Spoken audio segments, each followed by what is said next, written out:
Welcome back to the Hustle and Grow podcast, the place where we talk about what it really takes to build something from the ground up, creativity, consistency, faith, and the lessons you only learn by doing the work. I'm your host, Kevin Wilder Sr., and today's conversation is about evolution, how you pivot, how you stay authentic, and how you turn your voice into something that's actually connects with people. In today's episode, we're talking comedy, radio, hip hop, business lessons, and what it takes to stay consistent when the spotlight isn't always on you. So if you're a creative entrepreneur or someone trying to find your lane and your voice, this one is for you. Now, today's guest is a rapper, comedian, actor, entertainer. As I've gotten to know him, I realize he is the Cedric the Entertainer of the DMV, the one and only Henry Jonez with a Z. Hey, with the Z. Please say the Z, baby. Please say the With Z. the Z. We gotta make sure we give it up right. No, so I'm happy to have you here. Over these last few years, you have gone from a friend to a brother. So I appreciate you and Jake. love all and everything that you are doing and watching your journey. So it's been a pleasure. So I'm gonna hop right into it. Okay. You're known as a comedian, an event host, and an internet radio personality, which we're going to talk about that later. Now, when you strip all those titles away, who is Henry Jonez really? Oh man, that's a great question, man. I'm normal, man. I'm everybody's just go-to guy. I'm like just a cool dude. Like to put it all in one thing, other than being just a, you know, awesome dad, a life partner, a business partner, best friends to a lot of people.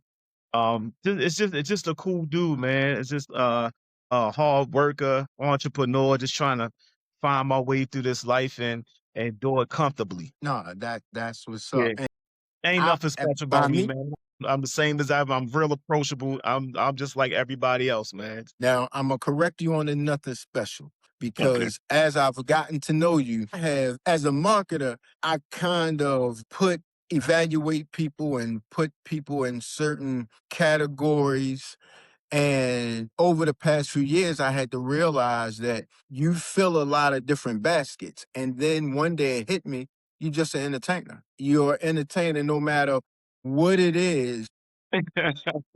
What you saying, being a friend, being a life partner, in all of those roles, at the end of the day, you're entertaining. You're making people feel comfortable. You're making people feel welcome. You're making people feel invited and along for your journey. Watching you on social media, you're bringing people along on your journey. So to me, you're an entertainer, and it can't put you just in one basket. Yeah. I would agree with that, man. I think I could take that title as I finally came along to understand what my purpose is here on earth is. God give everybody different blessings and different talents for them to go to. Just my mind was like my dad, he wanted me to follow in his footsteps. He wanted me to be a plumber. He's one of the top plumbers in the world. I ain't even gonna lie, like in the world. He wanted me to follow him in his footsteps. But these hands right here wasn't made for breaking up pipes. But God gave me something different, man. He gave my father the gift of hands and craftsmanship, and God just gave me a voice for me to do my thing. And everybody don't have it. Everybody tried. It's not easy. But to the ones who got it, that we make it look easy. This is my calling right now. Whether one way or another, I'm gonna be on somebody's stage doing something. So Right. I started out rapping and I missed my chances with the three deals that I had. And my way of staying on stage was jumping into comedy. So I did real well with comedy, and then my itch for the stage with the music thing, it always stayed with me. So when it came to MCing, I already had stage presence, I had the voice, I had the love for music and the love for crowd, and that just came naturally. Right. No. where I'm at. So now that actually leads to my next question. You've evolved publicly over the years. Which version of you feels like the most honest, the most comfortable version? And you kind of explain this part and what changed from you being a rapper to a comedian to nightlife host has changed. Which one of those do you feel more comfortable in?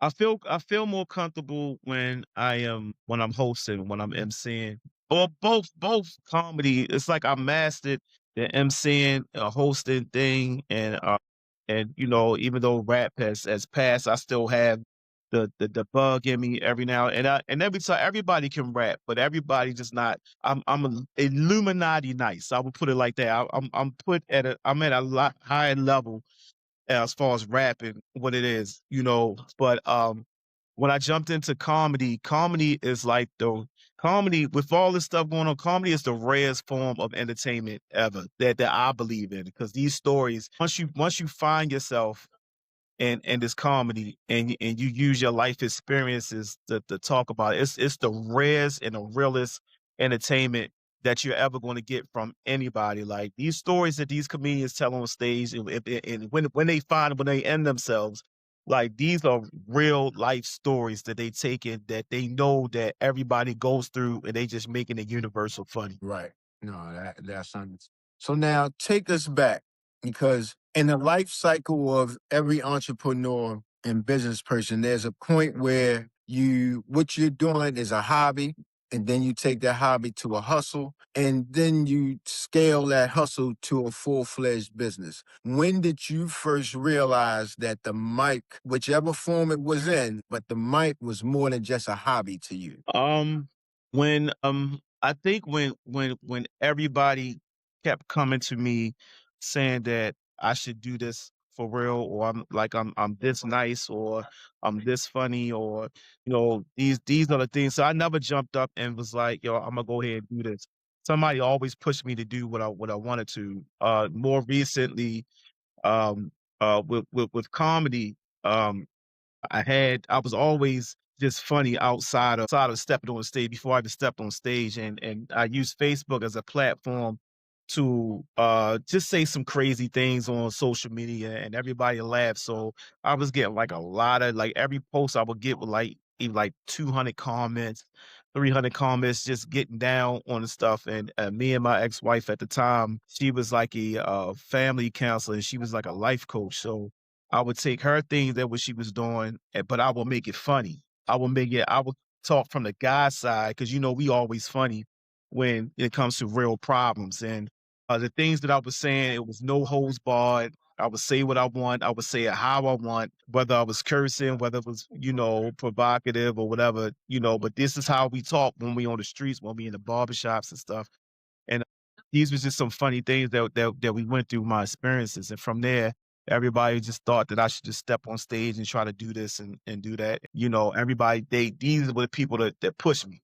And just so happened, I knew a guy who had a homeboy, who knew somebody else, and they did comedy. And when I went to go see him, I was like, I know I could do better than that. Yes, sir. I was like, I know I can do that. Like, yeah, I know I can do, because and then I just got up this. The first thing with comedy, the whole thing is the first step is actually just stepping on stage. Like, you had the guts to step on stage, and then anything that comes out after that, the history will let you, do the things. I got out, the first two shows I did excellent. I used my hip hop background to break the ice, which was something nice and funny. I did well, and my big bro Stacy Carver, he hosted like the second half of the show, and he said, all right, now I want you to come back. He said, now go get booed and see if you still want to do comedy. He said, because it's okay, because you got all your family and friends here for your first show, and they root you Right. on. But if you go get booed to see if you still want to do comedy, then this is for you, whatever. And I ain't understand that until maybe like my third show, fourth show, and I was in DC, and I was in a spot called Club 12. Okay. It was like, DC is a different animal, man. Like Definitely. they had comedy in the front. It was a birthday party. Big shout out to my guy Michael Nathan from DC who put us on, our big bro down there. And then they had an intermission and they threw all this go-go music on. Wasn't nothing coming on after that go-go. They ain't want to hear nothing else. But then that was the intermission. The first person they brought back up after the intermission was me. Man, they didn't want to hear nothing. Like, it was terrible. It was terrible. And Especially not from a Baltimore dude after they just heard some no, they was go-go. just, oh man. And let me tell you something, man. Like those that statement always stuck with me with was what Stacy said. And it wasn't the first time and it wasn't the last time. But that last time was the last time. And I said, yo, you gotta get your shit together. And even though the last time was in Atlanta after I did the BET Awards, the hip hop awards, the first night we was in Augusta, Georgia, and I ripped. I did well. Standing ovation. Dude was like, "Oh, we want you to do tomorrow night." And it was only like another block down the street. Tomorrow night came, man. This was the worst show ever, man. Like it was, and then I had to stand there because I opened up, so I had to wait for the guys that I went down there with on my team at the time, Larry Lancaster and Ray Diva. I had to wait for them to go on. So the host was ripping me. He ripped me the whole show. Like it was the worst thing. If I was going to stop doing comedy at any time, it was going to be that time right there. And I just Right. kept going. So I was like, yeah, this is it because I know how good I am, how focused I am. It was a learning experience, really. And that's why when I do shows, I don't like hanging in a green room. I don't like hanging in the back. I like seeing what's going on outside. What comedian is saying what is working for them. If they getting booed from saying something about politics, whatever. I ain't gonna touch on politics when I come on stage. We're gonna go in a different direction and we're gonna do stuff like this. So that's it pretty good, me. And with my music background on top of my comedy experiences, whatever, it made me an awesome host when I'm hosting comedy shows because I just know how to get the crowd involved and whatever, just to set them up for the next comedian, stuff like that. Right.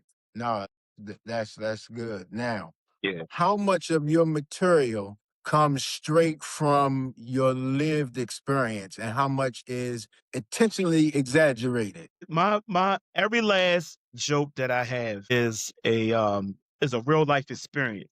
Now I might stretch it out a little bit, but most of these things, all of these things has happened to me. It's just now that I find a joke with inside that, now that I can make it funny and make the visual very funny. So it's almost like when they say when you look at a movie and they say this movie is based on true events. That's how my comedy is. They based on true events, and they might leave out because of the people names they may have passed away or went to jail. They might leave out certain names and stuff like that, but it's all true stories. So yeah, all of my stuff is like is 100% like true. I do a lot of relationship material when I'm on stage because that was like my marriage at the time was like the highlight of my life. My divorce was the worst thing I ever been through in my life. And so I took that highs and them lows and I put them together. And this is how even with that experience, this is how when I'm dating women, I date them from learning from the mistakes that I made in the past. And I try to look for these warning signs in the beginning. And so I know how to hold a relationship together and I know when to walk away from it. So I know what I like. I know what I'm going to go through. I know what I'm not going to go through, whatever. So the material is like, I understand exactly what y'all been through. Whether you black or white, whatever, we all go through the same shit.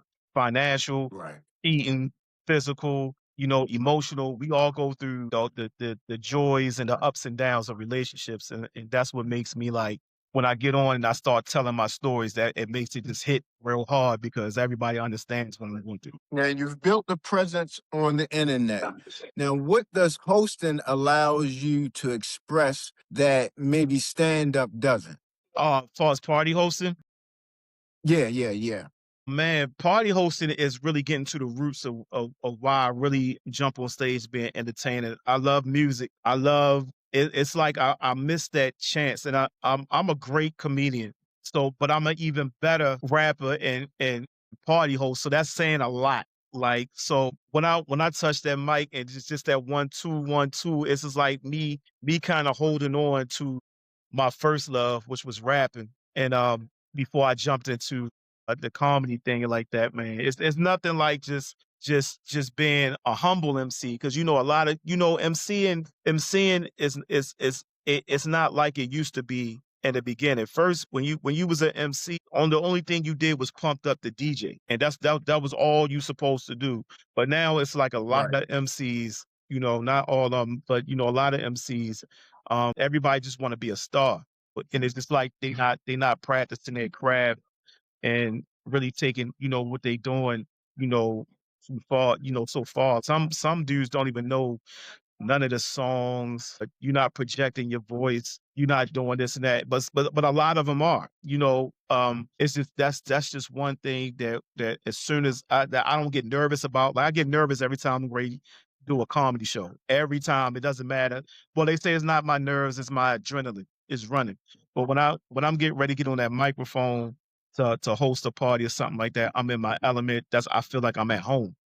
And that's Okay. that's that's that's a better thing than like rapping and even like doing comedy thing like that. It's something that I love. And then I put my comedy in with when I'm party hosting too. So it ain't like I'm just, yo, who got a birthday tonight? One, two, one, two. Yeah, I'm really getting in touch with you.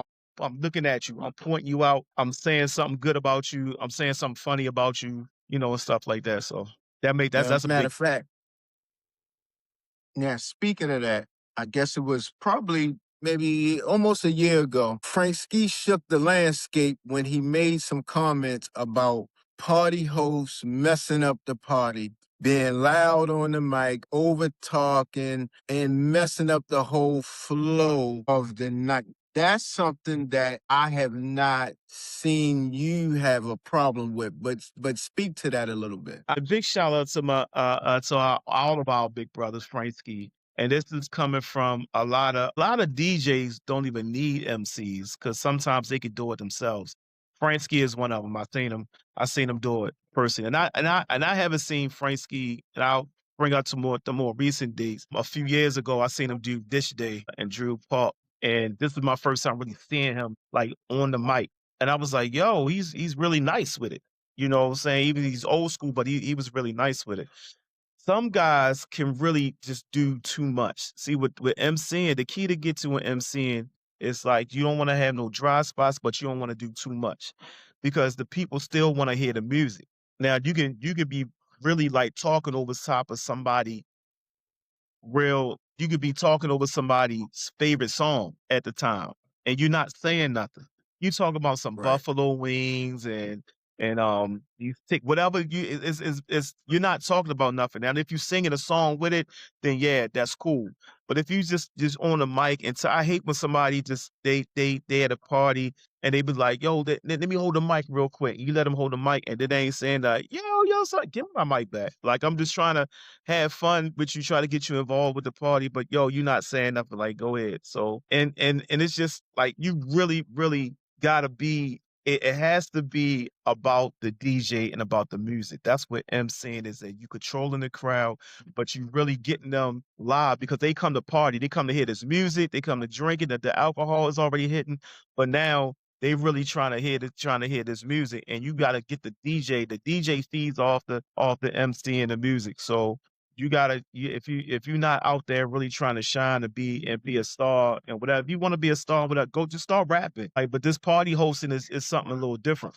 You know what I'm saying? So um you gotta be. It's just it's a thing where and anybody can do it, but you can't let that moment get to you to the point where you just forgetting the real reason why we out here emceeing. So emceeing and somebody on the mic is two different things. Now, you've hosted and curated some very nice events that keep people coming back. What actually creates a I just started. I memorable just started. vibe? I just started getting on some big events. I ain't even gonna lie. I've been doing this for a while. And the only thing that I had, they've been playing me, Kev. Yo, I ain't even gonna lie, dog. But I know how good I am, whatever. But you gotta stay humble and stuff. So the one thing that they couldn't take away from us was our baby, was our tailgate, the Hamburg Street takeover. But other than that, if you come to see us, you'll see how good I am or whatever. But if you don't really get out there to see it, then you really don't know until they put you on the big stage. And now it's your time to do the big stage too. So, And see, something you said was and right. with them There saying are some you gotta it's kind of, especially when you're doing like parties and baby showers and things like that. And I did some real big baby showers and different birthday parties, and you kind of working for other people. So when they ask you to do something, you gotta kind of it ain't your time to keep saying one two, because there's rules and regulations that you have to announce. You got to announce when it's time to eat, when it's time to do this and stuff like that. So you have to be on point to do all that. how important has your online community been towards your growth? I see that typically when online you have a lot of supporters. You have a lot of people that support you. There's a You lot saying of some people good that stuff, come but you down to like the tailgate. you going out. I didn't hear anything you said. All right. How about now? Keep talking though. I'll let you know when you got it. All right, you All look like right, you might but got. okay. You good now? You get me? I hear you now. We're gonna clean all this part up anyway, so it don't matter. Yeah, it's breaking out. It's breaking in and out. But I think I almost heard what you said. We gonna get it together. That's God. That's God working. I'm burning this interview up. It is caught all this part out anyway. Oh, there you go. There you Yo, go. I hear it how now. many bars you get? That's going in and out. Yeah, you know what I'm gonna have to do? I'm gonna have to run an internet line up here. Yeah, Luckily, it's we're still. not doing live streaming. If we was live, then it would be. Luckily, I can edit all. I can It's yeah. chop It's all this still. out. It's breaking up real bad. Hold up. It's like somebody took the. It's like somebody took the aluminum foil off the antenna or something. All right, it says connecting, it's spinning, everybody's frozen. You gotta tell sis to go grab the antenna and then put one of her legs in the air in the other Right. arm like this. I may go downstairs because for All right, some listen, reason the we are Wi-Fi. off. We were live and we're gonna be here. My host Kevin Wilder will be back in a minute. In the meantime, in between time, while we still recording. My name is Henry Jonez. If you don't know me, I'm a comedian. I am a MC. I'm a party host, rapper, actor, radio personality. I'm a manager. Uh, it's just so much stuff that I do. I'm so much. Right. I'm also a great boyfriend, and I'm not scared to talk about that. I have a beautiful lady in my life. Her name is Kimberly Lester, soon to be Kimberly Lester Jones with the Z. This is one of the toughest challenges that I ever have in my life dealing with this woman. This woman is a big strength in my life. She has a strong personality, and we both has two strong personalities. And it looks like I need to jump off this joint to All go to right. the other one. Hold on, hold on. Where I go? Am I still here? I hear you. I think Hold you up. got the Oh, there we go. camera There we off. go. There we go. Be back. Yeah, that's Be what it back. is. It's the Wi-Fi upstairs. So I'm gonna I'm gonna just Listen. do. I'm gonna run an Ethernet line upstairs and just do it off my You computer. you listen, you know you got money. Niggas don't even know what a Ethernet is. Like, what is that? When you switch up and look at the background, and you got a whole different background. This ain't like no listen. These people getting too much money out here and I ain't getting nothing, man. I'm trying to get Mm, that. That's when you know your house that big. You know what I'm saying? The Wi-Fi is on the west wing. It's I the wish. west wing. When your house got a Shoot. wing on it, you already know you get money like that. See, when this lease up, we is out of here. I need more space. We looking for something right now. Like I said, it's time for we could at least get into a house and rent because the rent is so much. It's like, yo, we could find a house, like a 4-bedroom house, 5-bedroom for what we paying right now. Yeah. No, It's that's crazy. that's that's that's exactly what I've been telling Tiffany. Hey, bring that light down here. Let me grab that light, and then we about done. Anyway, let me tell y'all about my baby. Mhm. It's gonna go on the bloopers. Let me tell you about my baby boo. So anyway, I met my baby boo at a baby shower I was doing. I was doing a baby shower and met my baby boo at the baby shower and her sister. they just really stood out because once they got to the cheese and cracker line, they was acting real ratchet outside, like they was outside. I seen my baby boo bend it over and she threw it back for a real one. And I said, wait a minute, but I still ain't even paying no mind. I still ain't, because I had too much going on. I had to host one of the funny thing is had that was the one of the best comedy shows that I ever hosted. Man, he had Alabama on there who run the Comedy Factory. You had Larry Lancaster. You had uh Cleon who was taking over for Just Hilarious, and I was hosting it. I think it might have been one more person. I ain't want to forget nobody, but that was a dope joint. Like we came in ripping. But anyway, so in between my lady and her sister, which is your What's going fiance, on? they was at the they was in the cheese and cracker line being real ratchet. And she just followed me around the whole thing all day. I was just like, I don't know who this lady is, but y'all good over there? I'm just bullshitting around. Yeah, no, what's funny is that's crazy because how y'all, hey baby doll, how y'all connected, and then me and hey babe, Yeah. and then me and Tiffany reconnected at Piney prom send off. Who the hell is that? Who's Pine? Huh? Amani. Oh, that's a number that you ain't tell me about that name. She's Piney from now on. She's Pine. Hold on, the send off? I ain't even go to the send off. I was with you with the send off. Yeah, you ain't even want to invite me to that because all your little boyfriends and shit was there. Probably a show. I'm always working. You know, can't help it. It was Anyway, a Friday, so yeah. No, see, I've been calling her Piney since she was a baby. Who I don't even know who started. I think Scott grandmother no, I couldn't was say saying Amani. Scott grandfather couldn't say Imani. That's she couldn't. That's why she Yeah, called Shayla Shayna. She called her Shayna. She couldn't say Khalil. Shayna name is Sheila. Yeah, she called her. Yeah, she called Shayla Shayna, and I forgot what she used to call Khalil. She couldn't say none of their names. None of Oh, them. girl. All right, so let me see. Where did I leave off at? All right, so we're gonna go into when you started rapping, Okay. and then the business of entertainment, and then what's next, and then we'll rap. Okay. What's next for you, and then we'll rap. All right. Some good ass questions, boy. I had to think about these. You started off in music.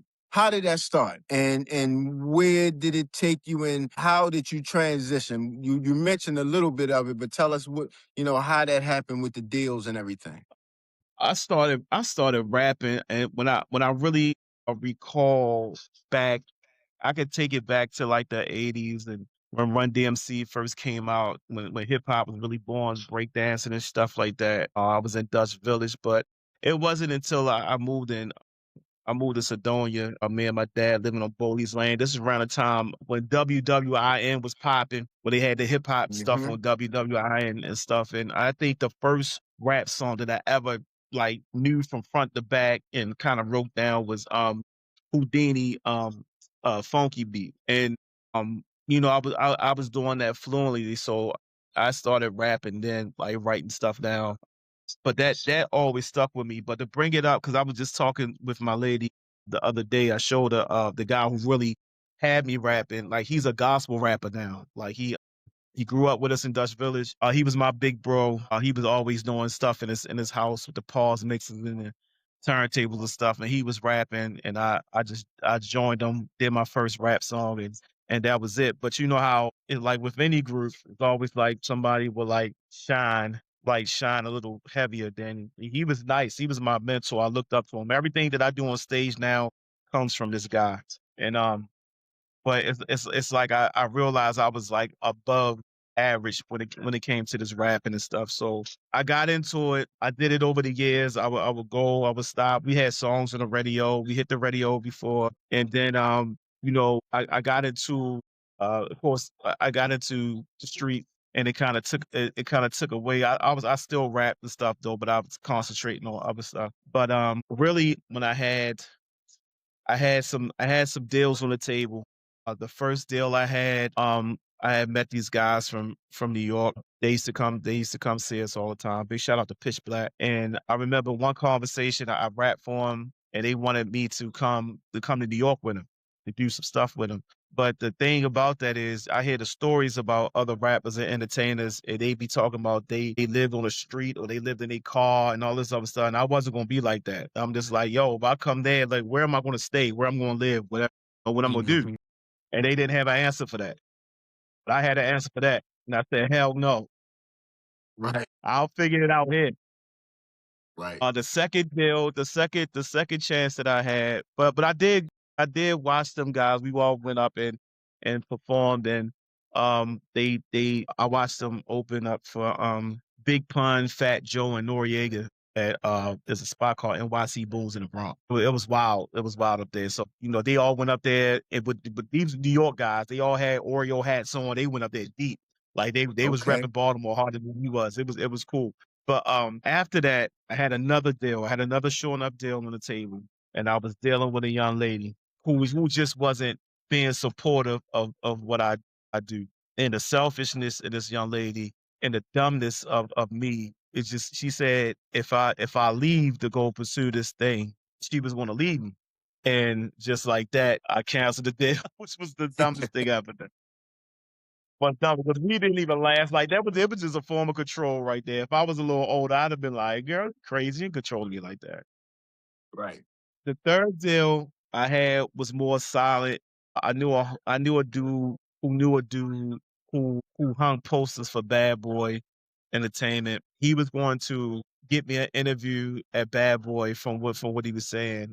And at that time, I had my music on my masters, and he looked like the masters was on a DAT tape. Anybody know what a DAT tape looked like? It looked like a VCR tape. That was Yep. all my I music was remember. on. Right before I was getting ready to leave, dudes robbed me. They tried to kidnap me. This is back in '99. Shoot. Yeah, so they try to bust a move on me and stuff like that, and they kinda took, like, all of my music and all the stuff they had. It was real bad. So, I couldn't get that stuff back again, so that kinda killed the dream. So that was, like, my 3rd time really trying, that kinda killed my dream, and then they took so much from me, I had to dig back into the street and to try to get back, on my feet and get the stuff, popping again. So it just kinda lost it. But every now and then again, like it's like Haley's comic will come through every now and then. I'll get the bug and dust some dirt off the shoulders and realize how nice I am when it comes to this. Like I'm really even to this day, like I'm a different kind of nice, but it's just, I don't have the full-time motivation like I had to do comedy. And this is probably the reason why, but tell this, and I never told nobody this. This is probably the reason why I'm kinda stagnant with my comedy career because I don't write anything down, and I stopped writing my rhymes down. Not to be like everybody to be like Jay-Z or whatever, but I was just in places where I didn't have to write it down with, so I would just, when I was working, I would say it to myself and I would memorize it, and, Right. when I did that, I memorized the songs a whole lot faster than I did looking at it. So I started doing it like that, and that's how I do my comedy. They'd be like, "Do you write your jokes down?" I was like, "Nah, I just take a long shower. I know what I'm gonna talk about, and then I'll go to some open mics and then go off of there, and then I'll put them in my sets." So these how every now and then I will hear a beat, a production or something, and be like, "Yo, I would kill it," and I will go ahead and do a show, and I won't concentrate on nothing comedy. I'll be try to finish this song real quick and it'll hold me up from me having like about 10 jokes that I'm coming up with, and it's just Right. bad. And then now I got a half song because I'll stop this song and I'll get back into my comedy joint and whatever. So it's just like a whole bunch of stuff that I got going on right. I have one song right now that is so personal to me, and it's crazy. Well, the only person in here is my guy A Rod, and he was yo. When he's yo, I know I got one, but I can't get together to finish it right now. And then the other stuff that I have, because my ladies just like drive me crazy and stuff. All the demonic stuff that I plan on doing um to her, I'll put it on paper and stuff like that. I put our hand in the microwave for 3 minutes and stuff like that. It just, some stuff. I write it down and, make it like that. You gotta have some inspiration in your life. Yeah, man. Yeah. Now, Oh, he's At what point did you stop treating all of the entertainment like fun and say, okay, now I'm gonna treat it like a business and get to the dollars?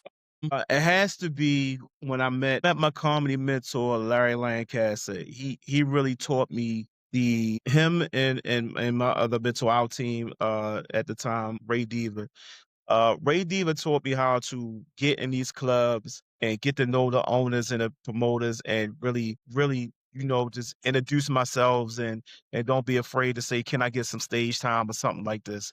And don't worry, Ray said, don't worry about the money. She was like, just go ahead, get on and be funny in the beginning. But I went 3 years without even getting paid a dime, like a dime. So I was DC, Atlanta, East Coast, West Coast. We up and down everywhere. I went everywhere, and I was on stage at least 5 times a week. And we went everywhere, and it's a real big difference between us and a lot of these internet comedians that's trying to jump on. Like on stage, we took our bumps and bruises with all this to see if our material work and stuff.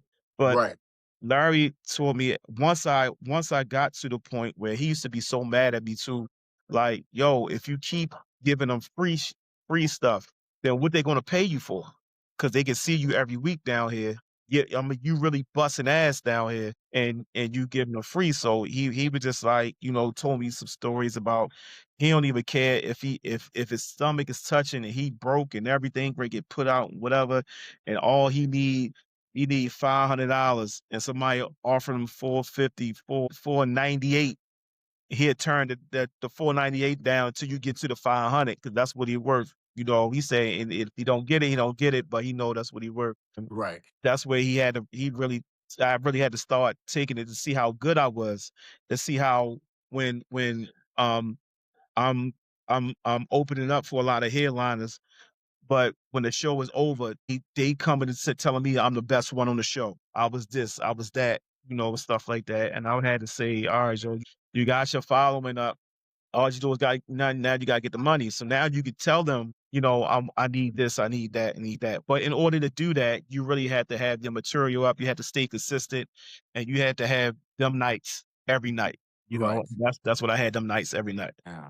Now, what's one strategic move that you have made to separate yourself from the other event hosts and the other comedians in the area? You gotta go above and beyond and out the pocket.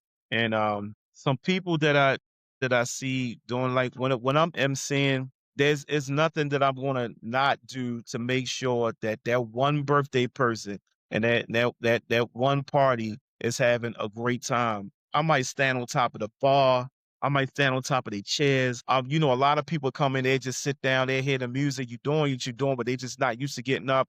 I'll go directly in their face and say, we're not gonna do this all night. Come on. And I'll take them up and I'll get them the dances and all this other stuff like that. Like the homies, I shot them out. I buy 'em drinks and stuff like that. Like, yo, 'cause we gonna get up, we gonna party because this is what your night for. This is what you came here for. With comedy, it's like I take that MC and I bring it to my funny. Like I'm never standing in front of you. I'm off side to side of stages. If I gotta walk off the stage, like a lot of promoters, they be trying to video record it. But I'm not worried about this X that's on the stage. I'm worried about these people in the stage. So if I gotta get down in front of them, that's what I'm doing. I'm getting down in front of them, especially if I'm hosting. Like I'll let y'all be the stars, but when I'm hosting them, by the time you get up here, this crowd is gonna be ready for y'all. So this is the things I do, and you got to go above and beyond and really be committed to your material and to the things that you're saying on this microphone. A lot of people is not sure about the stuff that they're saying, and you can hear it in their voice. They're not loud enough. The voice is cracky. They have a whole lot of dead space in between when they MCing and stuff like that. That's why I shout out I love like all these MCs, man. Especially one guy who's really came in and is enjoying life with it is I gotta send a big shout out to my guy Stephen Bell, just to see him and this road that he's taken and with him just having fun, and him being a people's person, like he's not worried about trying to be number one or nothing like that. He's just going out, to have fun. Also, a lot of people don't, is with the controversy around. A big shout out to my guy, Derek the Handsome One. Because I like how he gets involved inside everybody once he steps on when he get on the mic, and he's always in the middle of the floor, and he's making everybody dance or watch him dance and stuff like that. Kiana, I was big shout out to Kiana because Kiana did. I watched her do the one of the events we was doing that there had to be the camouflage party that we did at Safari. Like she had the whole party like going crazy. I've send big shouts out to everybody, Philion and Deron and um, they always do their thing. Like all the MCs there, even if I miss names, don't get upset. You know, they get upset when your name ain't mentioned around here like that. But you know, don't get upset, man. 'Cause these guys are on fire. And even big shout out to my guy Buck. He retired. Or I don't know why he retired, man. You still got some more in you. He retired for whatever reason it was, but he everybody was nice and you know. But no, definitely shout out to all them. And you right, Stephen Bell come right to mind. Now, as a business executive and your brother, I'm gonna answer that question for you, right? And for me, one of the strategic moves that you have done to set yourself apart is your Say Word brand. Oh yeah. That to me right there, that the hashtag from the hashtag to the clothing merch, the clothing line, all of that to me, that created Henry Jones as a brand, not just as a host, not just as an MC, not just a comedian. To me, that Say Word brands encapsulate everything that you have just talked about. From the rapping to the being a comedian, all of that, how we started off with saying being an entertainer. So to me, that's just a unique selling point. That is what you've done to set yourself apart. So you gotta make sure you take credit for that. Yeah, yeah, I work hard, and that C word came from just being an old school hip hop dude.